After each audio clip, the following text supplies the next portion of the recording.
Hey guys, welcome back to Someplace Sunny channel. If you're new here, I'm Amy, and today we're continuing our series on health anxiety.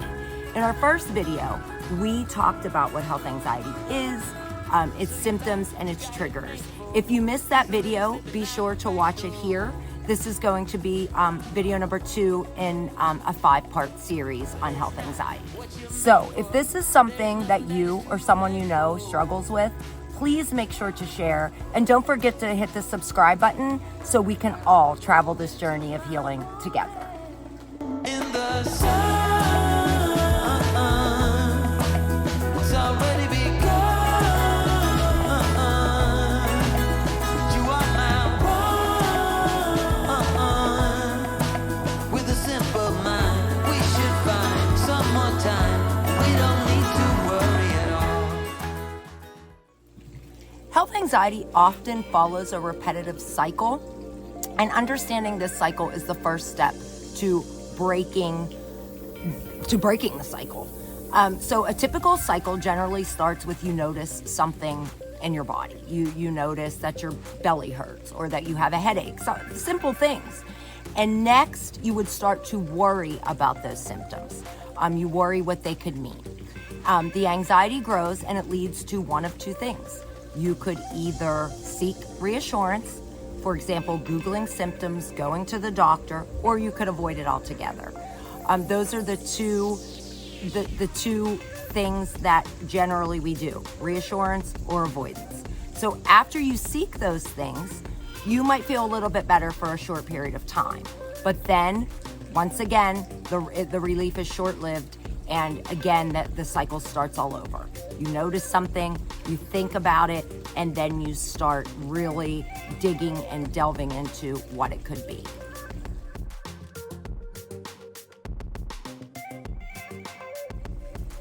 Now let's break down these stages a bit more and look at some common thought patterns that tend to keep the cycle going. One common thought pattern is catastrophizing. And that is when you jump to the worst case scenario. This is me. So I have a headache. It's not that I just need to take some Excedrin and maybe I didn't drink enough water. It is literally that I have a brain tumor. And if you have been here before, you know that I like to tell stories. So I could give you 1,000 stories of my journey with health anxiety over the last 24 years. With different diseases and fatal illnesses that I have truly believed that I've had. But we're going to talk about lymphoma. So my son was a senior in high school, and I was a stay-at-home mom. I have 3 children, and I was a stay-at-home mom their whole life. And they were very busy, and I was constantly busy with them. And I was having a very, very difficult time with him going to college. I just wasn't ready to let him leave the nest. I had a difficult time with my youngest son as well, but not as bad as the first. It was really bad. So bad, in fact, that Triton was accepted to Boston. We are in Pennsylvania. We drove him. I made my husband drive him 12 hours so that he would understand how far away he was going to be. Thank goodness he didn't go there. He went to Pitt, which is closer to home. But it was a 12-hour drive because I didn't want him to get on an airplane and get off in 40 minutes and think, oh, I'm so close to home, right? So during this time, I was having a lot of health anxiety the entire year, and it really spun out of control. So I thought that I had lymphoma. I had a little bump on my neck, and immediately it was lymphoma. I had it checked. Again, it was fine, but I still believed that they were missing something. So for 12 hours, I literally Googled and read symptoms of lymphoma. The entire trip, guys. And unless we were out of the car, stopping at a gas station or to use the restroom or whatever, it was literally the entire trip.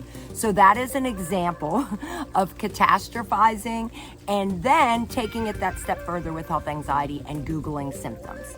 Another pattern is overgeneralization, and that is if you have had maybe a cancer diagnosis or some type of diagnosis in the past, that you start to believe because you had one serious illness that you actually have another one.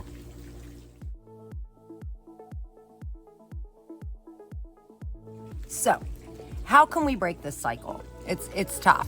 It's tough. But with practice and work, you can. If you watched my last video, I talk about how of my 3 diagnoses, health anxiety, generalized anxiety disorder, and seasonal affective disorder, this one is the one, health anxiety, that I have kind of put on the back burner through working at it every day. It doesn't mean it's gone. It will resurface. I know that. That's just how it works. But of the 3 diagnoses, this is the one that I have worked, because it was the worst. It is the one that I have worked on the longest. So guys, these tips really they can help you if you are persistent and consistent with them. So the first thing you do, my first tip would be to practice mindfulness. Mindfulness can help you stay grounded in the present moment, which is really, if you've heard me talk before, anxiety is worrying about the future. Depression is worrying about the past. We live in the current moment. And if the sooner that you can grasp your head around that, and it's a tough one to do, that is I believe, the first step in overcoming this. So you want to stay grounded in the present moment, and this will help you to reduce the urge to catastrophize. And that, from the last segment, we talked about, that means thinking that it's worse than it is. A brain tumor is a headache. A stomach ache is pancreatic cancer. A lump is lymphoma. So try techniques like deep breathing, meditation, or progressive muscle relaxation. You want to take a deep breath in, and then you want to slowly exhale. And if you can focus on that breath and repeat that several times until you start to feel calmer, it does help to bring that anxiety down. Okay, number 2, you want to challenge those thoughts. And guys, this is something that I have worked on a lot, and what I believe has helped me in my health anxiety journey is I challenge them. I can recall, just sitting here thinking now, times when I would say to my psychologist, okay, Steve, yes, I felt this way. I thought that I had this, but I could keep it at bay. I could outthink it. That's important.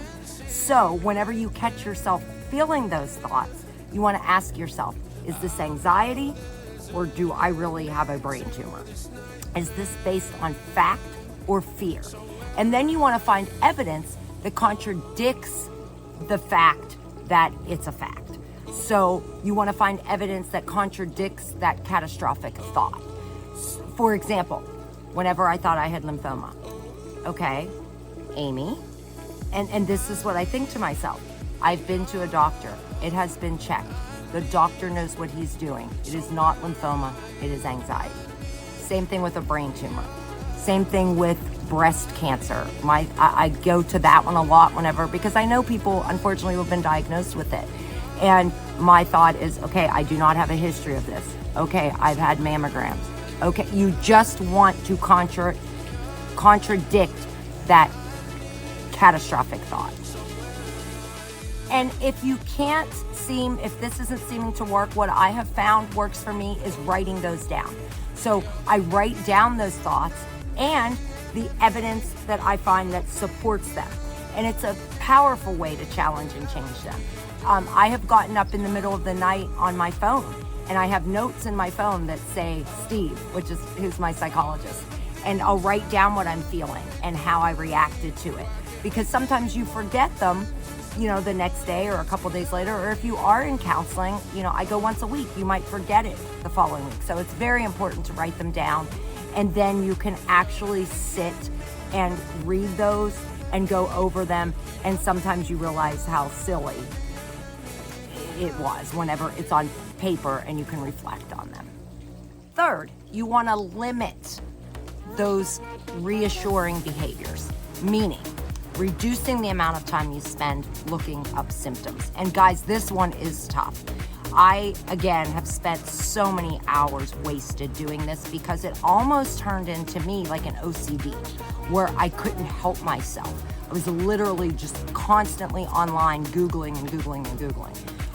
But that is an important one. If you can And the way that I kind of put this one at bay is I got to the point where I allowed myself, I wasn't totally capable of not Googling those symptoms, but I allowed myself a specific time during the day. So in the morning, after I did my meditations and my yoga and my reading, I would allow myself 15 minutes and I would set an alarm on my phone, and that was it, to focus on my health concerns. And some days it was harder than other, but if you stick with that, then eventually it just fell off completely, where I started allowing myself 10 and then 5 and then none at all. So that is a really good tip, is to just limit the time that you spend on looking up and focusing on those beliefs. Finally, my last tip would be to focus on self-care. Engage in activities that bring you joy. Spend time outside. As sun seekers, we love the sunshine. I am outside all of the time whenever it is warmer months. Spending time with loved ones, exercise, hobbies. I'm a big concert goer. I find that whenever I'm at concerts, or anything that you enjoy, you don't really have the time or the energy to spend on thinking these ridiculous thoughts whenever you're out having fun.